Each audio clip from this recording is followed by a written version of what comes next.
جی dear students, class fellows, قرآن class fellows, آج ہم سورہ مائدہ کی آیت نمبر 4 سے سٹارٹ کرنے جا رہے ہیں۔ اعوذ باللہ من الشیطان الرجیم، بسم اللہ الرحمن الرحیم۔ سورہ مائدہ میں اللہ تعالیٰ نے حلال اور حرام کے حوالے سے کچھ ڈیٹیلز دی ہیں، اور سورہ الانعام میں آ کے، جو کہ اسی انعام کے نام پر ہی صورت ہے، یعنی چوپایوں کے نام پر ہی اس صورت میں مزید ڈیٹیلز ملتی ہیں ہمیں۔ یسألونک، یہ سوال کرتے ہیں وہ لوگ اے نبی صلی اللہ علیہ وآلہ وسلم آپ سے، ماذا احل لہم، کہ کیا وہ چیزیں ہیں جو کہ ان کے لیے حلال ہیں۔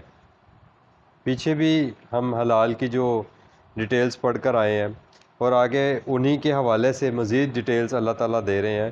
اس حوالے سے آپ اسی سورہ الانعام کی آیت نمبر 143 نکالیں۔ سورہ الانعام ہے اور اس کی آیت نمبر 143 ہے۔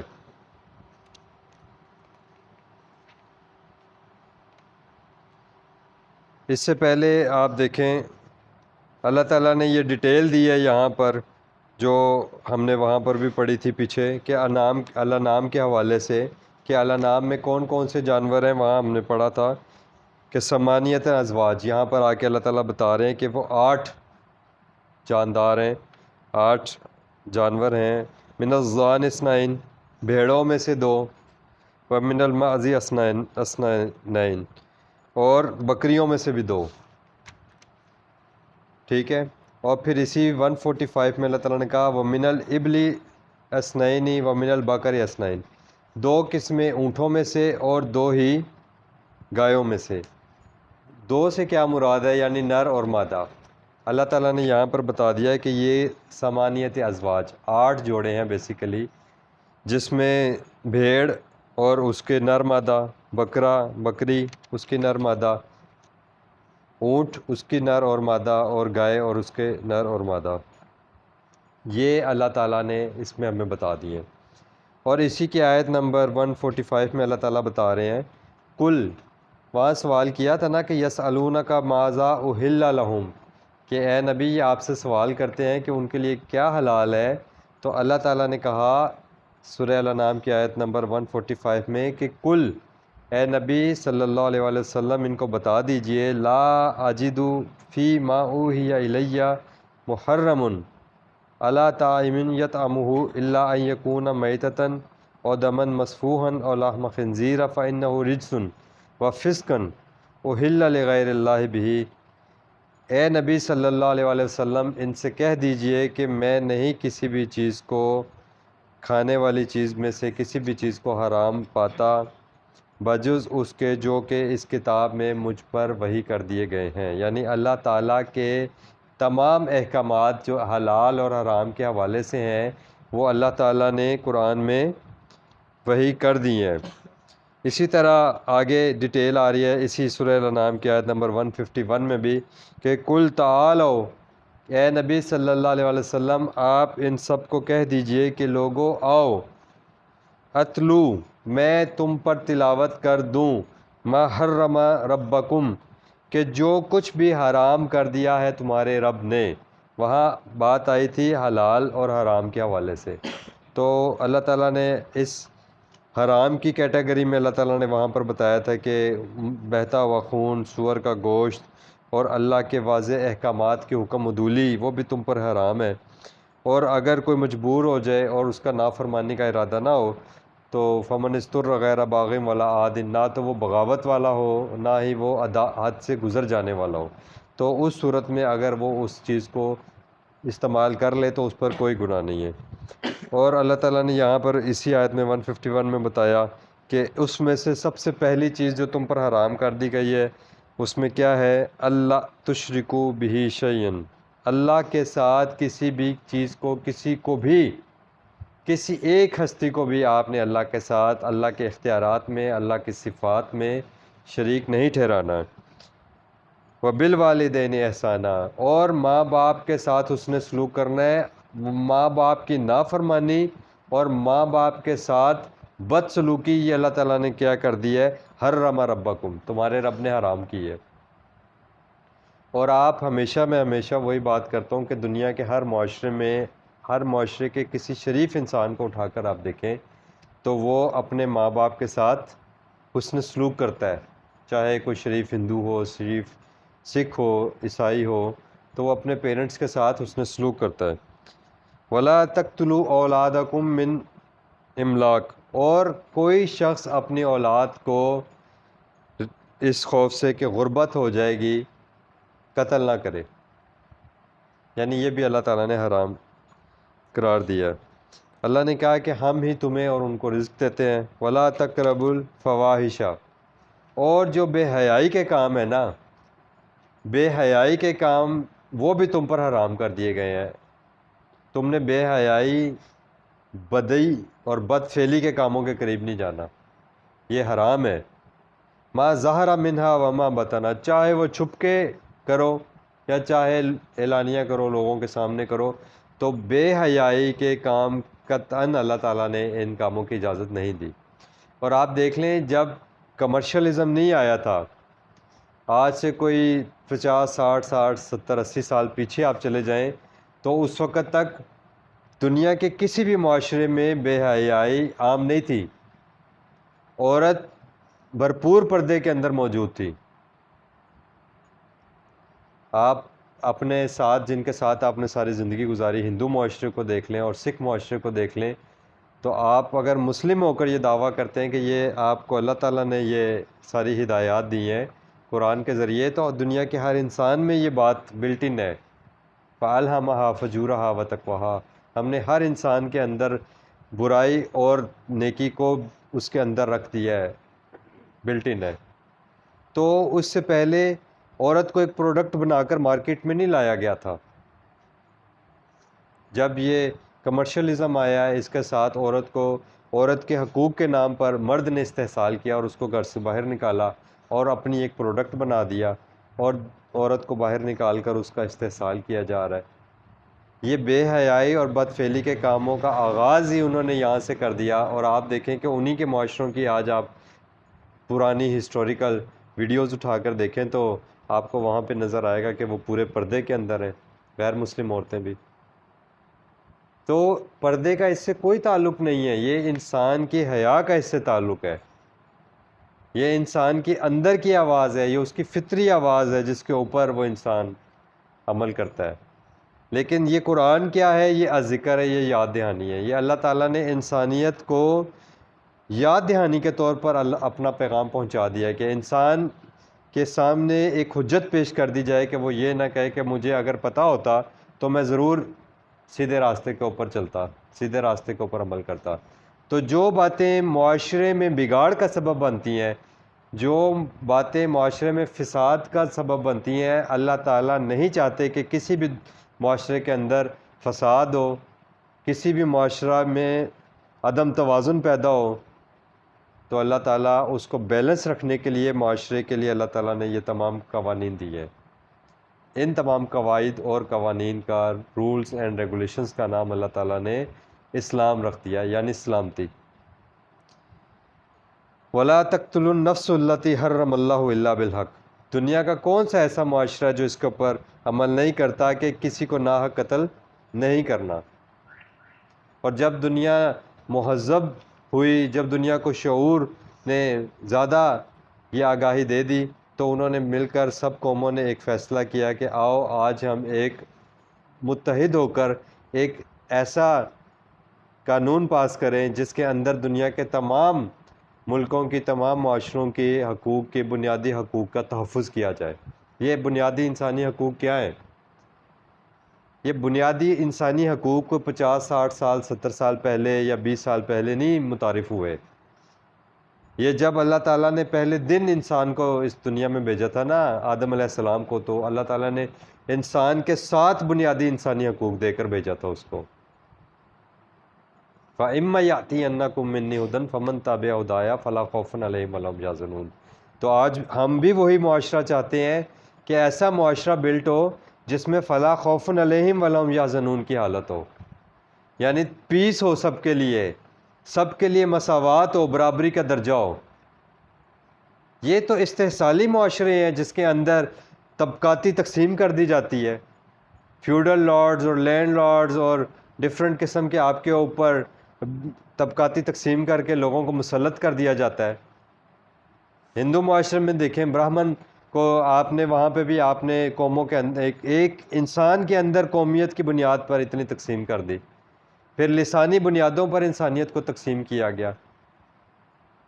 یہ جو آج سارے بیٹھ کر انسانی حقوق کے نام پر انسانیت کے علمبردار بنے بیٹھے ہیں، یہ تو آج کی بات ہے نا، اور یہ بھی دراصل انسانیت کا علمبردار نہیں ہے، یہ بھی کسی نہ کسی اپنے مفادات کی خاطر انسانیت کو دبانے کے لیے بیٹھے ہوئے ہیں اور خود اس کے سارے سسٹم کو کنٹرول کر رہے ہیں بیٹھ کے۔ اگر آپ فیکٹ فائنڈنگ کریں گے تو آپ کو یہ ساری چیزیں پتہ چل جائیں گی۔ انسان اپنے اندر کی آواز کے اوپر لبیک کہے، اپنی فطری آواز کے اوپر، جس فطرت کے اوپر ہر انسان کو اللہ تعالیٰ نے، کریٹر نے تخلیق کیا ہے، دنیا کے ہر انسان کو چاہیے کہ وہ اس کی طرف اپنے اندر کی آواز کے اوپر رجوع کرے، پھر وہ پہچانے گا کہ وہ کیا ہے۔ پھر کسی بلا مذہب اور بلا نسل کے اور کسی زبان کے اور کسی قوم کے آپ دیکھیں گے کہ سب انسان آپ کو برابر ملیں گے وہاں پر۔ اور یہی 1400 سال پہلے اللہ تعالیٰ نے آخری دفعہ جب یہ پیغام انسانیت کو پہنچایا، اور تمام انبیاء کرام کے ذریعے یہی پیغام پہنچایا جاتا رہا، اور قوموں نے اور انسانوں نے اس پیغام کو رد کرتے رہے ہمیشہ، اور آج بھی اس پیغام کو رد بھی کیا گیا، اور سب سے بڑا ظلم یہ ہوا کہ آج تک اس پیغام کو پراپرلی پہنچایا ہی نہیں گیا۔ یہ پیغام تو انسانیت کے دل کی آواز ہے، یہ تو ایسے ہے بالکل جیسے کوئی بہت پیاسا اور آپ اس کو اس پیاس میں ٹھنڈا اور میٹھا پانی جا کر دیں تو وہ تو آپ کا موت وہ ہو جائے گا، غلام ہو جائے گا۔ وہ کہے گا یار آپ نے مجھے اس وقت مرتے ہوئے، اس وقت اتنی شدید پیاس میں مجھے آپ نے ٹھنڈا اور میٹھا پانی لا کر دیا ہے، یہ تو میری ضرورت تھی۔ یہ دنیا کا واحد مکتوب ہے جو انسانیت کی طرف بھیجا گیا ہے، لیکن آج بھی اپنے مکتوب علیہ تک نہیں پہنچ سکا یہ پیغام، یہ انڈیلیورڈ میسیج ہے۔ اس کی ذمہ داری ہماری ہے جن کے پاس یہ پیغام موجود ہے۔ حرم اللہ الا بالحق، ہاں آپ اگر کسی نے کسی کا قتل کیا ہے، اللہ تعالیٰ نے آگے مزید ڈیٹیل دی ہیں کہ کان کے بدلے کان، آنکھ کے بدلے آنکھ، اور ناک کے بدلے ناک، تو یہ ساری ڈیٹیلز عبد کے بدلے عبد اور آزاد کے بدلے آزاد، یہ ہم پیچھے بھی پڑھ کر آئے ہیں اور آگے بھی پڑھ کر آئے ہیں۔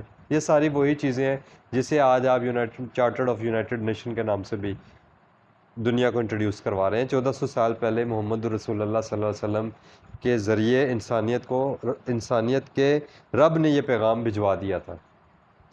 وَلَا تَقْرَبُوا مَالَ الْيَتِيمِ إِلَّا بِالَّتِي هِيَ أَحْسَنُ، اور یہ بھی حرام ہے کہ تم کسی یتیم کا، بے سہارا کا مال کھاؤ۔ وَأَوْفُوا الْكَيْلَ وَالْمِيزَانَ بِالْقِسْطِ، اور ناپ تول میں کمی نہ کرو۔ یہ ساری اللہ تعالیٰ نے انسانیت کو ہدایات دی ہیں۔ ہم واپس آتے ہیں اپنے آج کی آیت پر۔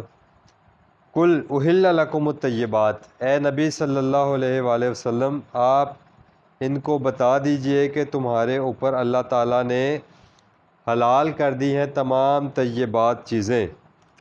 اس میں بھی آپ سورہ الانعام کی آیت نمبر 145 پڑھیں تو یہاں آپ کو پتہ چلے گا کہ طیبات کے اگینسٹ اللہ تعالیٰ نے جو بات رکھی ہے وہ کیا ہے۔ اللہ تعالیٰ نے کہا ہے کہ بہتا ہوا خون، مردار اور خنزیر کا گوشت، یہ کیا ہے؟ فَإِنَّهُ رِجْسٌ، یہ ساری رجس چیزیں ہیں، یعنی ناپاک چیزیں ہیں۔ او فسقن، اور یہ فسق ہیں۔ اللہ تعالیٰ نے ہمارے اوپر طیبات جو ہیں، پاکیزہ چیزیں، وہ اللہ تعالیٰ نے انسانیت کے لیے حلال قرار دی ہیں، اور دوسری وہ حلال چیزیں جو کہ حلال تو ہیں لیکن ہو سکتا ہے کہ وہ کسی وجہ سے طیب نہ رہی ہوں۔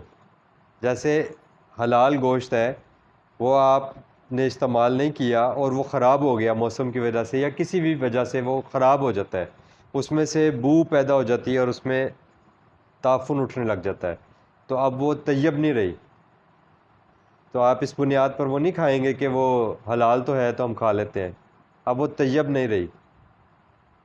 کوئی سالن جو آپ نے پکایا تھا، کھانا پکایا تھا، اگر وہ خراب ہو جاتا ہے اور وہ اسمیل دے جاتا ہے تو اب وہ خراب ہو گیا، وہ طیب نہیں رہا. تو آپ اس بنیاد پر کہ رزق ضائع نہ ہو، آپ اس کو پھر بھی زبردستی استعمال کریں گے تو ڈیفینیٹلی پھر فوڈ پوائزننگ ہی ہوگی. تو اللہ تعالیٰ نے ہمیں طریقہ ہی یہی سکھایا ہے کہ ہم نے حلال اور پاک رزق کھانا ہے. وما علمتم، اور وہ رزق بھی تمہارے لیے حلال ہے اے نبی صلی اللہ علیہ وسلم، ان کو بتا دیجئے، جو تم نے علمتم، جو تم سکھاتے ہو، من الجوارح، زخم دینے والے، مکلبینہ، شکار کرنے والوں جانوروں کو، یعنی ایسے جانور جن کو تم شکار کرنا سکھاتے ہو، اور وہ جو تمہارے لیے شکار پکڑ کر لے کر آئیں وہ بھی تمہارے لیے حلال ہے. تو علمونہن، کیونکہ انہیں وہ شکار پکڑنا تم نے سکھایا ہے. مما علمکم اللہ، جیسا کہ اللہ نے تمہیں سکھایا ہے. یعنی اللہ تعالیٰ نے انسان کے اندر بہت ساری چیزیں ودیت کر دی ہیں. اللہ تعالیٰ نے انسان کے اندر بہت ساری چیزیں ودیت کر دی ہیں. ان ودیت کردہ چیزوں میں سے ایک چیز یہ ہے کہ آپ ایک شکاری کتے کو یا شکاری جانور کو آپ سکھاتے ہو کہ وہ آپ کے لیے شکار پکڑ کر لے کر آتا ہے. تو اللہ تعالیٰ نے کہا کہ وہ جس کو تم سکھاتے ہو وہ بھی جب تمہارے لیے شکار پکڑ کر لائے تو وہ شکار بھی تمہارے لیے کیا ہے؟ وہ حلال ہے. فَكُلُوا مِمَّا أَمْسَكْنَا عَلَيْكُمْ، پس تم کھاؤ جو اس نے تمہارے لیے شکار کیا، یعنی تمہارے لیے پکڑ کے رکھا ہو. وَاذْكُرِ اسْمَ اللَّهِ عَلَيْهِ، اور اس کو ذبح کرتے وقت اس شکار پر یا اس شکاری جانور کو چھوڑتے وقت اس پر آپ اللہ کا نام لے لیا کرو. وَاتَّقُوا اللَّهَ، اور ہر معاملے میں اللہ کو مد نظر رکھو. ان اللہ سریع الحساب، کیونکہ اللہ تعالیٰ فاسٹسٹ حساب کرنے والا ہے، فوراً اللہ پاک حساب کتاب کر دینے والے ہیں. تو اللہ پاک حساب کرنے میں کوئی دیر نہیں کرتے. اللہ تعالیٰ نے ایک آیت ہے قرآن کی جہاں سے آپ کی یہ 17واں سپارہ شروع ہوتا ہے کہ اقترب للناس حسابہم وہم فی غفلۃ معرضون، لوگوں کے حساب کتاب کا وقت قریب آ گیا اور وہ ابھی تک غفلت میں اعراض ہی کر رہے ہیں اس قرآن سے. تو فوراً حساب کرنے والا اللہ تعالیٰ نے.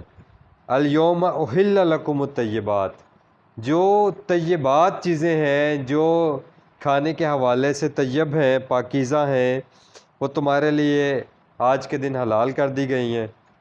اور انہی حلال جانوروں کو جو تمہارے اوپر حلال ہے وہ اس صورت میں بھی کہ وَطَعَامُ الَّذِينَ أُوتُوا الْكِتَابِ أُحِلَّ لَكُمْ، کہ اگر تم اہل کتاب کے پاس ہو، یہود و نصارہ کے ساتھ بھی بیٹھے ہو، اور وہ حلال جانور کا گوشت تمہارے سامنے اگر رکھ دیتے ہیں تو ان کے ساتھ بیٹھ کر اس حلال جانور کا گوشت کھانا بھی تم پر حلال ہے. اس کا مطلب ہی یہی ہے کہ تمہارے اوپر اہل کتاب کا کھانا حلال ہے. والمحصنات من المؤمنات، اور خاندانی محسنات، خاندانی عورتیں مومنوں میں سے بھی، والمحسنات من الذین اوتوا الکتاب من قبلکم اذ آتیتم، اور اہل کتاب میں سے بھی جو محسنات ہیں، خاندانی عورتیں ہیں، پاک دامن عورتیں ہیں، وہ تمہارے لیے حلال ہیں. اذا آتیتموہن اجورہن، جب کہ تم دے دو ان کے مہر ان کو. تو یہاں پر ایک اور بات آپ کو پتہ لگ گئی کہ عورت آپ پر اس وقت حلال ہوتی ہے نکاح کے بعد بھی جس وقت آپ اس کے مہر اس کو دے دو. ہمارے ہاں یہ رواج چلا ہوا ہے کہ جی مہر جو ہے وہ لیٹر آن پہ رکھ لیتے ہیں، معجل اور غیر معجل. تو جب آپ قرآن کو اسٹڈی کرتے ہیں، پورے قرآن کی آپ کو یہی ہدایات ملتی ہیں کہ جب آپ کسی عورت سے نکاح کرتے ہیں تو آپ اس کا مہر اس کو ادا کریں گے تو پھر آپ اس کو ٹچ کر سکتے ہیں. اسی لیے تو جہاں پر پیچھے سورہ نساء میں بھی اور بقرہ میں بھی ڈیٹیلز آئی تھیں کہ اگر تم نے کسی عورت کو ٹچ کرنے سے پہلے طلاق دے دی ہے تو اس وقت کے احکامات اور ہیں، اور اگر اس کو مہر دے دیا ہے اور پھر آپ اس کو ٹچ کر سکتے ہو. تو یہ ساری چیزیں ہیں کہ جب کہ تم ان کو ان کے مہر ادا کر دو تو پھر وہ تمہارے لیے حلال ہیں. محسنین، اور تمہارا ان عورتوں کے ساتھ نکاح کرنے کا مقصد یہ ہونا چاہیے کہ تم اپنی گھر آباد کرنا چاہتے ہو، خاندان بنانا چاہتے ہو، ایک فیملی بنانا چاہتے ہو، زندگی گزارنا چاہتے ہو ان کے ساتھ، غیر مصافحین، ان کے ساتھ کوئی بدکاری کا یا برائی کا کوئی اپنی تسکین جنسی تسکین کے لیے نہیں آپ ان کے ساتھ وقتی طور پر کوئی ایسا رشتہ قائم کرنا چاہتے، ولا متخذی، اور نہ ہی تم پکڑو اخدان خفیہ دوستیاں، یعنی آپ چھپ کر عورتوں کے ساتھ ایسی دوستیاں بھی قائم نہیں کر سکتے، یہ بھی اللہ تعالیٰ نے حرام قرار دی ہیں۔ چھپی ہوئی دوستیاں، چاہے آپ اپنے چھپی ہوئی چیز وہی چیز ہے جو آپ دوسروں کے سامنے نہیں کر سکتے، اس کا مطلب یہ ہے کہ آپ کے اندر اس کے حوالے سے کہیں نہ کہیں کوئی گلٹ موجود ہے، اور گلٹ اسی صورت میں ہو سکتا ہے کہ آپ غلط کام کوئی کر رہے ہو۔ چونکہ اللہ تعالیٰ نے انسان کے اندر غلط کام اور صحیح کام دونوں بلٹ ان کر دی ہیں، تو جیسے ہی وہ کوئی اس طرح کا کام کرتا ہے کہ جسے وہ دوسروں کے سامنے نہیں کر سکتا، تو اس کا مطلب ہے کہ اندر کی آواز اس کے ساتھ اس میں الارم کر رہی ہوتی ہے کہ یہ کام ہے، سب کو پتہ لگ گیا تو پتہ نہیں کیا ہوگا، تو آپ اس کام کو چھپ کر کرتے ہو۔ آپ جو کام چھپ کر کر رہے ہو، سمجھ لو اس کام میں آپ کے اندر سے ایک الارم، ایک آپ کا ضمیر آپ کو ٹک ٹک کرنا سٹارٹ کر دیتا ہے، اور وہ برائی ہے۔ یہ الذکر میں اس کو بھی دوبارہ یاد دہانی کروا دی گئی کہ چونکہ تمہارے اندر سے بھی یہی آواز اٹھے گی، اور تمہارے رب کی طرف سے بھی تمہارے اندر، یعنی تمہارا جو مینول ہے اس میں بھی یہی لکھا ہے، اور آپ کا جو سسٹم ہے، جو آپ کے بلٹ ان پروگرامنگ ہے، وہ بھی اسی کے مطابق ہے۔ تو اللہ تعالیٰ نے یہی کہا تھا نا کہ میرے قول اور فعل کو پرکھو، تو قرآن اللہ کی بات آپ کے فطرت کے عین مطابق ہے۔ پرکھیں آپ اپنی فطرت کے مطابق دنیا کے تمام انسانوں اس کو۔ جب آپ اس کو اپنی فطرت کے اوپر پرکھو گے تو دنیا کا کوئی سائیکالوجسٹ، کوئی سائیکیٹرسٹ آ جائے، میں اس کو چیلنج کرتا ہوں کہ اس قرآن کے مطابق وہ اس کو اسٹڈی کرے، انسانی فطرت کو، اور جو انسانی فطرت کے متعلق اور جو انسانی نفسیات کے متعلق قرآن نے باتیں بتائی ہیں، ان میں کنٹراڈکشن ڈھونڈ کے مجھے دکھا دیں۔ یہ میدان بھی یہی ہیں، گھوڑا بھی یہی ہے، بگاؤ۔ تو اس پیغام کی طرف آنے کی دیر ہے آپ کو، یہ رب کا پیغام ہے، یہ لاریب پیغام ہے، یہاں سے آپ کو سب کچھ ملے گا۔ وَمَن یکفر بالایمان، بس جو شخص انکار کرے ایمان کے بعد، یعنی مان لینے کے بعد ساری باتیں، تو ہم لوگ تو مسلمانوں کے گھر میں پیدا ہو گئے، لکیلی ہمارے ہاتھ میں قرآن آ گیا، اور ہمارا دعویٰ بھی یہی ہے کہ ہم مسلمان بھی ہیں اور ایمان والے بھی ہیں۔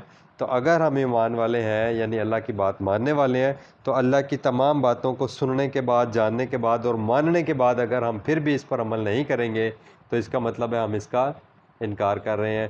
تو جو کوئی بھی انکار کرے گا ایمان لانے کے بعد، فقد حبط عملہ، تو پھر اس کے باقی ماندہ اچھے اعمال بھی ضبط ہو جائیں گے۔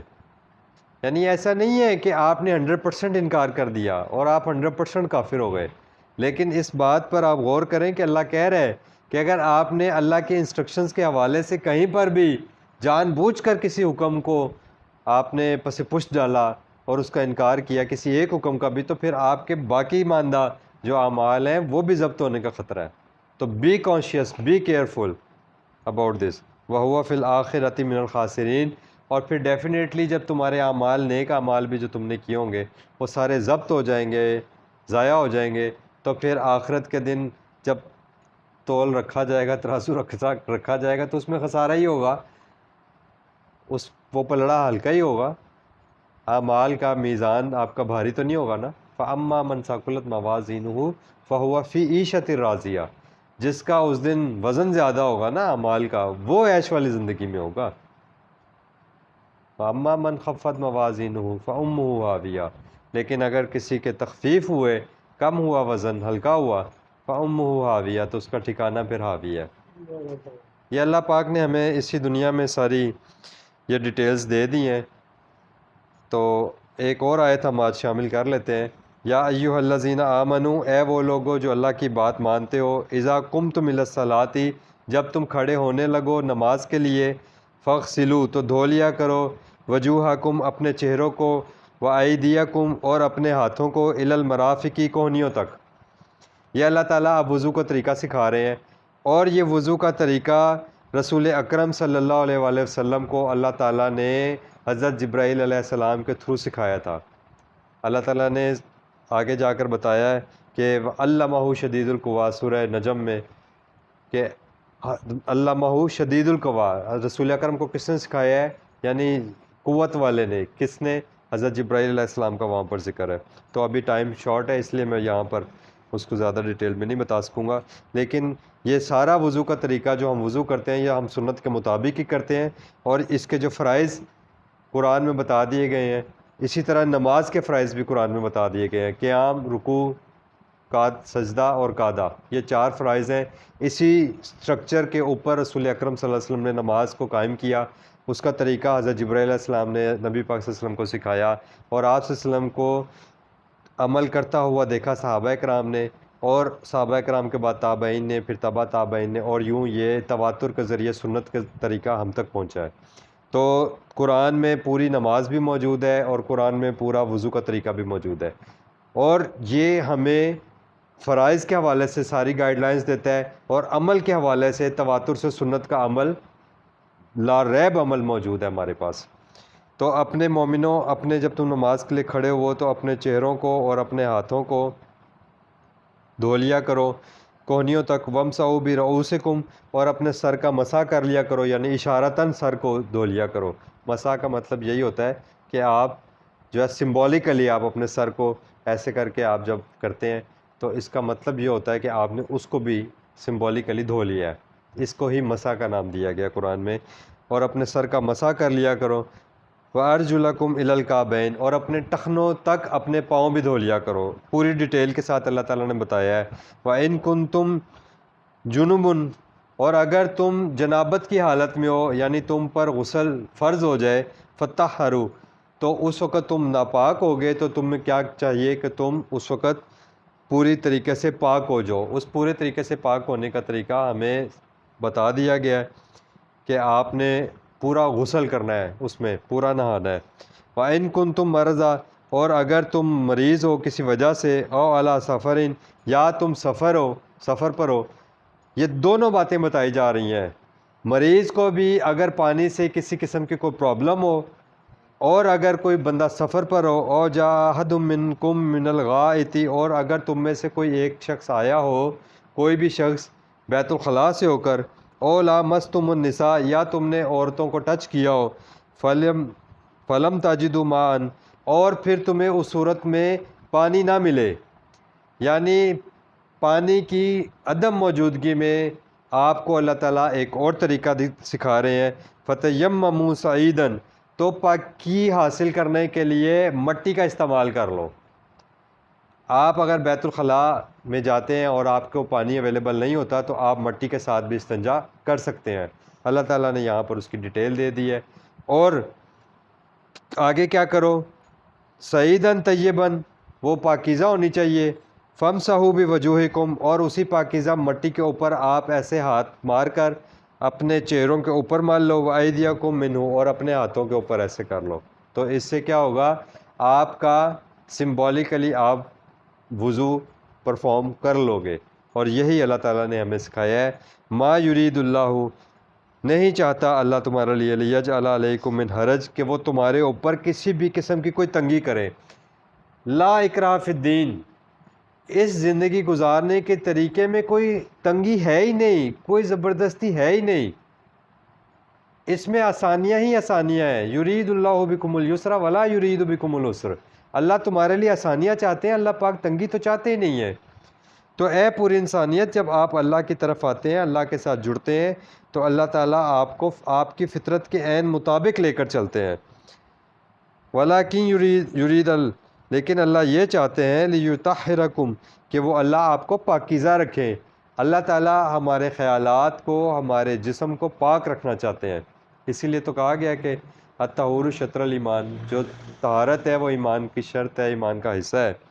وَلِيُتِمَّ نِعْمَتَهُ، اور اللہ تم پر اپنی نعمتیں پوری کرنا چاہتے ہیں، علیکم لعلکم تشکرون، تاکہ تم آشکارا ہو جو، ایکنالج کر لو اللہ کی باتوں کو۔ اللہ پاک ہمیں اللہ کی تمام باتوں کو سیکھنے، سمجھنے اور ان تمام اعمال کو، ان تمام باتوں کو، اللہ کی ہدایات کو انسانیت تک پہنچانے کی توفیق عطا فرمائے۔ ربنا آمنا بما انزلتا، اے اللہ ہم نے مان لیا اس قرآن کو جو آپ نے ہماری طرف نازل کیا، واتبعنا الرسول، اور ہم نے اتباع کی محمد رسول اللہ صلی اللہ علیہ وآلہ وسلم کی، فاکتبنا مع الشاہدین، اور اے اللہ ہمیں اس قرآن کی گواہی دینے والوں میں لکھ لیجئے، آمین یا رب العالمین۔